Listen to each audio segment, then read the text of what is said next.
So mao na nitong i-replace nga bago nga bagasod mga kaprobinsya. Ug dako kayong tabang, less hassle na sa tuwang pagtrabaho kada buntag, dili ta magsilig sa ilahang ngiti tungod kay ma-absorb na niining bagaso nga ato ang gibutang.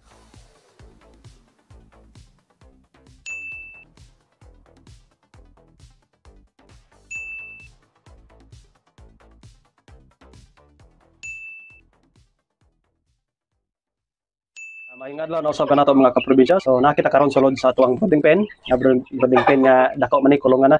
So nasa atuang likod karon ng atuang mga 11 pesos nga 1 month and 2 weeks nga mga piso mga kaprobinsya. So karon nga videos mga kaprobinsya is mag-change na taog kining rice hull. Bagaso lang dito ang gamit mga kaprobinsya. So saban man gud yung mga nagbuhi og mga manok ang ilahang gina advice nga gamiton ang mga rice hull, pero kay wala man tay rice hull pero namatay silingan nga nagabas, namatay mga bagaso nga makuha. So bagaso nga to ang ibutang para ma-prevent nato ang baho sa to ang kulungan, baho sa mga ite, o less hassle na pud sa to ang pagtrabaho tungod kay dili na ta adlaw-adlaw nga magsilig sa to ang mga ite sa to ang mga binuhing manok mga kaprobinsya. So 3 months na ning ato ang bagaso. So mag-change na ta tungod kay third batch na ning naa karon diri sa to ang brooding pen. Ang first batch o second batch is na nasa to ang range area. So nabantayan man gud nato nga medyo hugaw na nga to ang mga bagaso, kana mga bagaso o kining daghana og iti nya medyo amoy na pod. So 3 months nato ning nagamit. So dako kay tabang. So karon nga buntag is mag-change ta og bago nga bagaso. So balik ko ninyo mga kaprobinsya.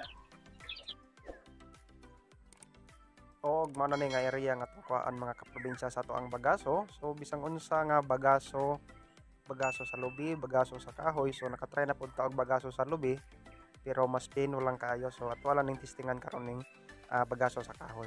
Medyo dagko pero same lang gyapon nga bagaso. So muna ni ato ang nakolekta mga kaprobinsya, mga half sack lang ni. So ato na ning ipuli sa ato ang daan nga bagaso unya.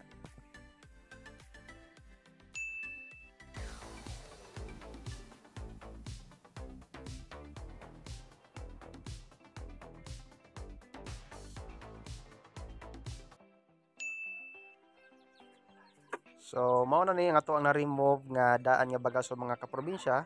So makita nato nga medyo hugaw na gyud, may amoy na. O tungod na silahang mga iti tungod kay tulo na ka batch ang nakapahimulos niini.